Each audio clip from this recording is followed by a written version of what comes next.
I'll just say very briefly that my background is as a social worker. I've worked with adults mostly since 1973, so I have quite a long experience in the field of people who need help for reasons of health, people who've been in hospital, need help to get home.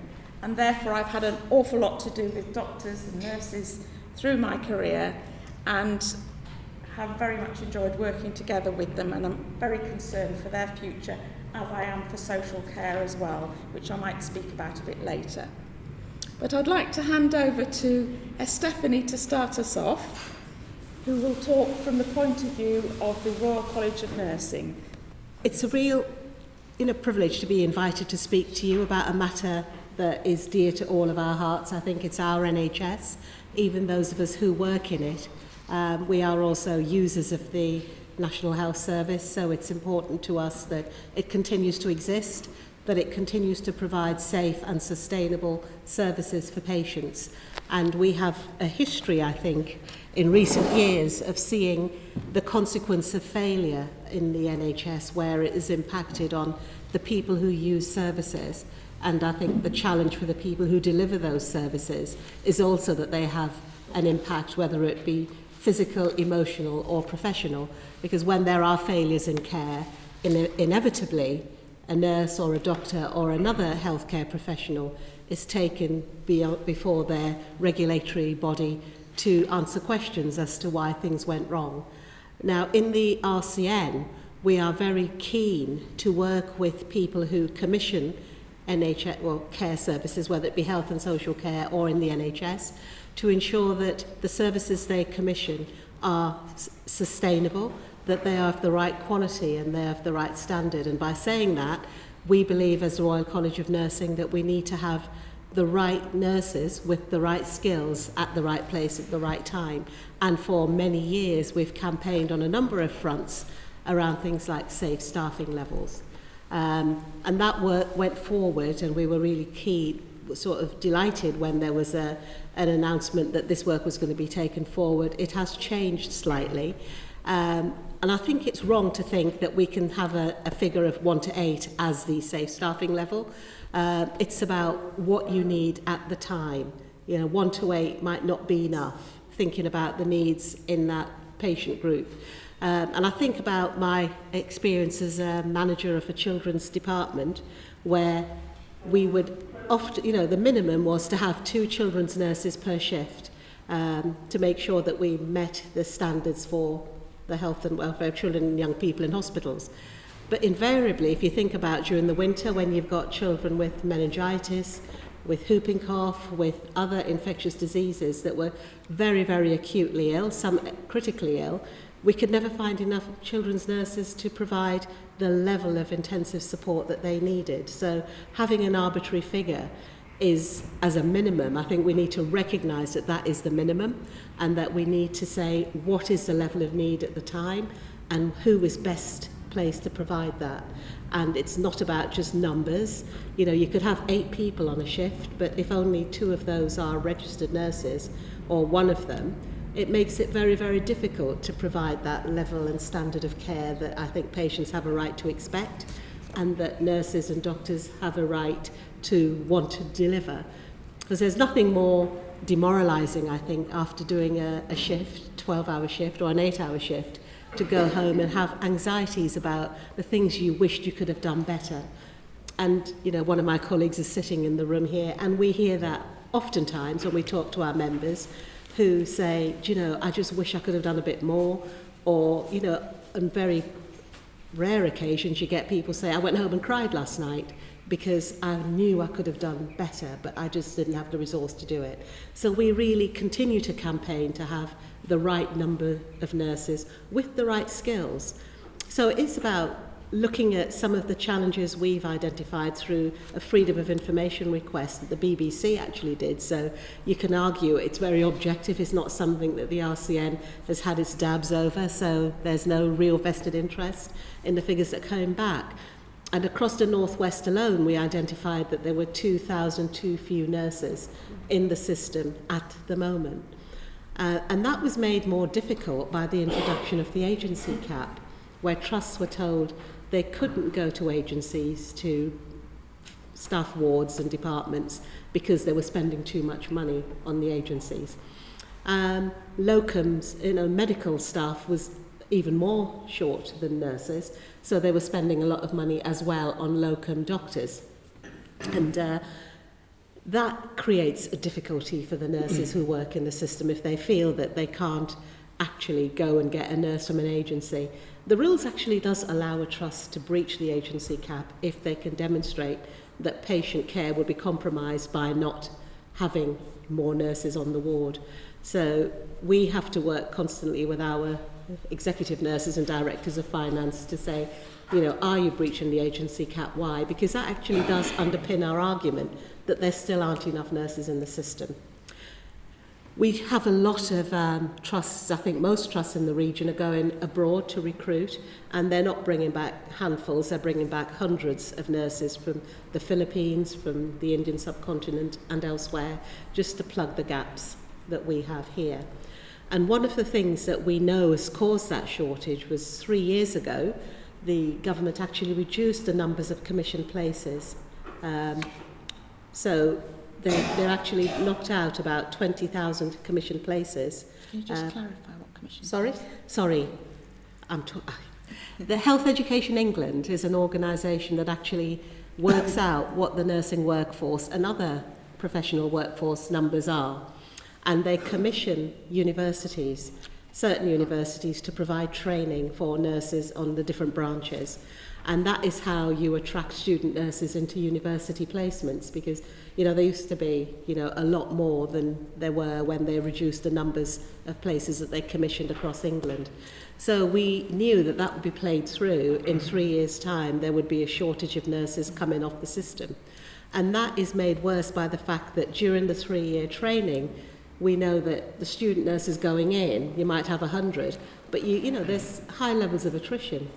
So you could have, about 10-15% fewer at the end than you started with. So that's one problem we've got to work with. Why are people wanting to be nurses? They've got that desire to care, desire to work in healthcare.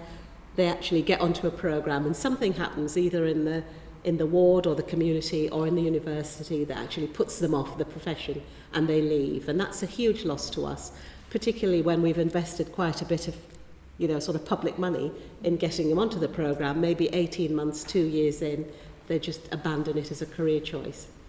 So the government decided, when there was a shortage of places, opportunities for people to get into nurse training, largely because there was a reduction in numbers at Health Education England and Department of Health behest, that the best way to stimulate an increase in the number of nurses, because we are so, across England I think we're about 20,000 plus short of nurses, that they were looking at the fact that 50,000 people applied to be student nurses 18 months, 2 years ago, but there were only 30,000 places. But what they didn't say was that they had actually reduced those numbers in the first instance.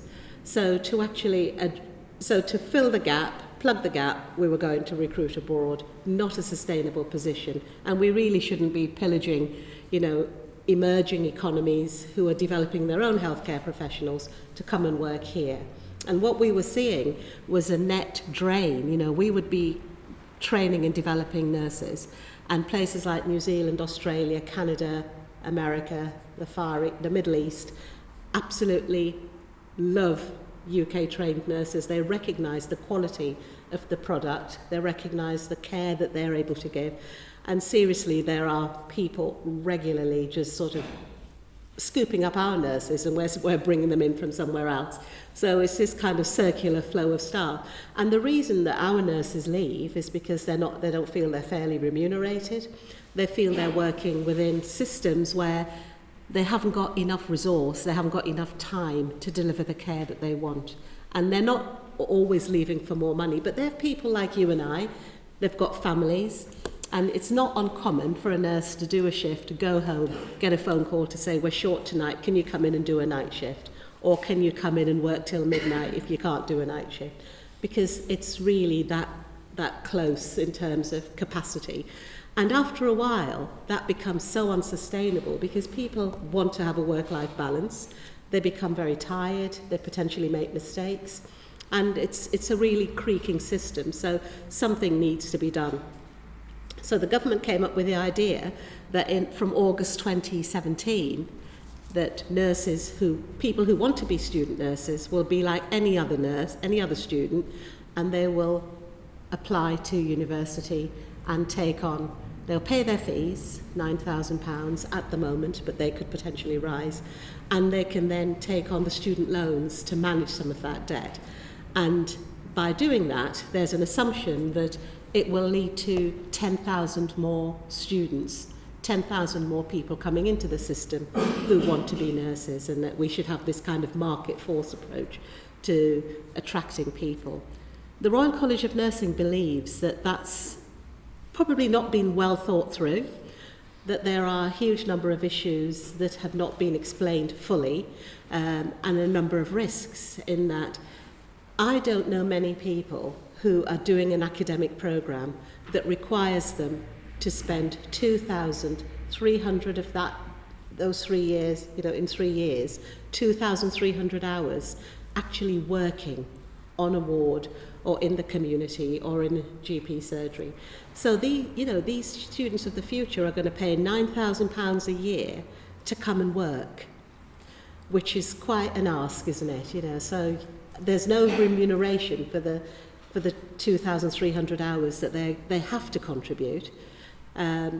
They're also not like any other student, and most of us who have students in our family know that if they don't feel like rocking up for a lecture, they can lie on the sofa, sleep off last night's hangover and watch Jeremy Kyle. A student nurse actually has to spend a lot more time in the classroom. They have to be there, and they've got to do 50% of their hours in theory, and that is signed off. They have to do 50% of their time working on wards and communities, and that is signed off. If they fail to do that, and they fail to do it to the right standard, they don't graduate, and they might even be asked to leave the course. So that means they have longer terms, they work evenings, nights, weekends, bank holidays, so they can't get a job like your average student who can work in a shop, who can work in a bar, to supplement some of their income.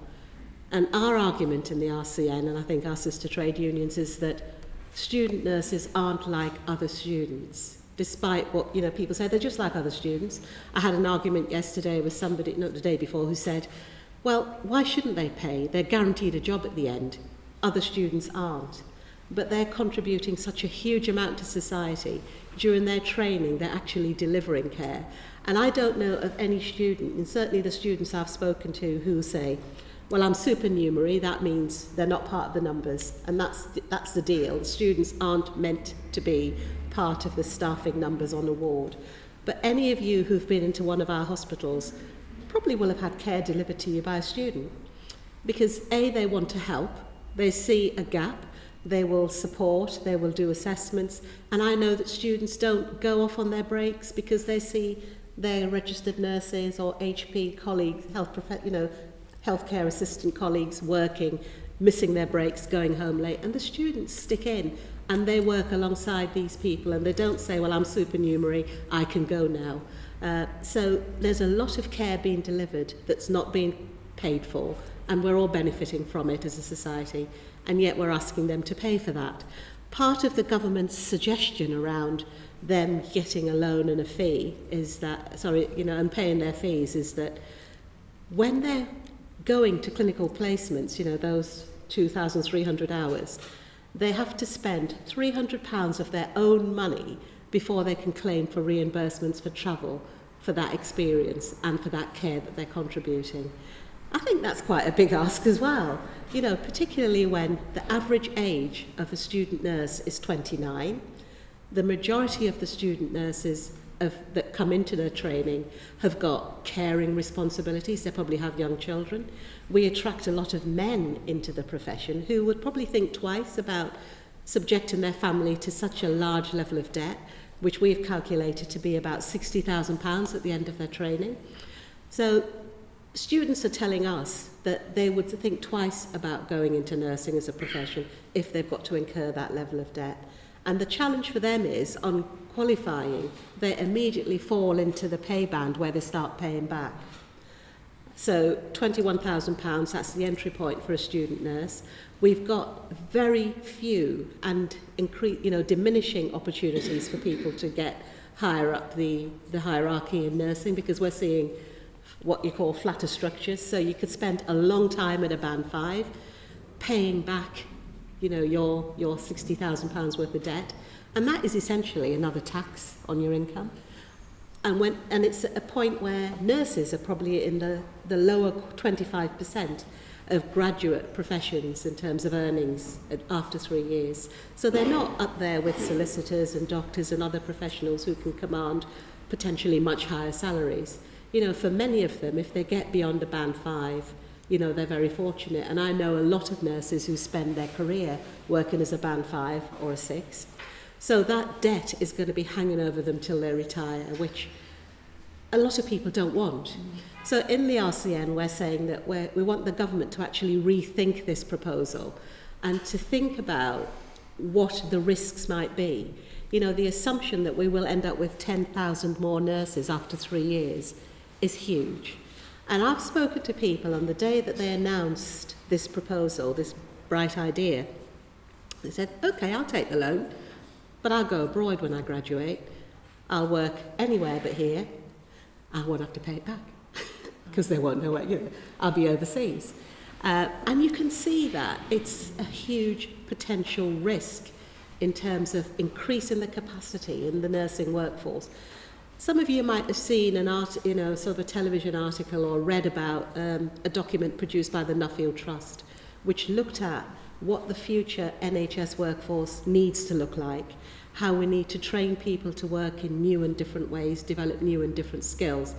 And if we don't have the people in the first instance to do the care that will always be required, we can never do enough to keep people so healthy that they never need to go into hospital for an acute episode. So people will need nurses in hospital with those skills. But they will also need nurses in the community to stop them going into hospital for conditions that they can prevent, so managing their health and well-being, managing diabetes, managing issues like dementia and a whole host of things.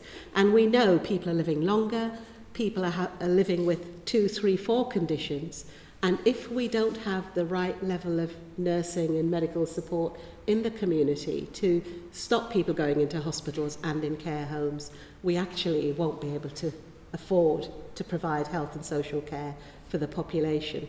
So it's all very kind of, it's ifs and buts, no real evidence, a lot of assumptions and a lot of potential risk.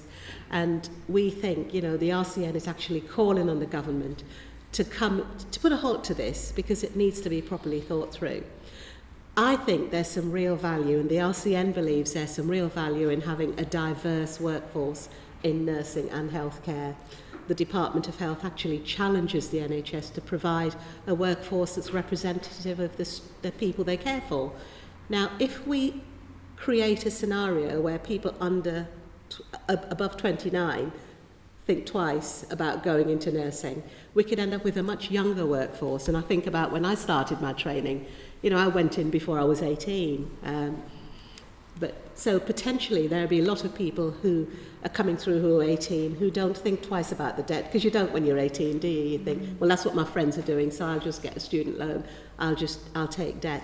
And the difference in the dynamic in a classroom or in supporting care will be quite significant if everybody you meet as a service user, as a patient, is 18. Because I know what I was like when I was 18.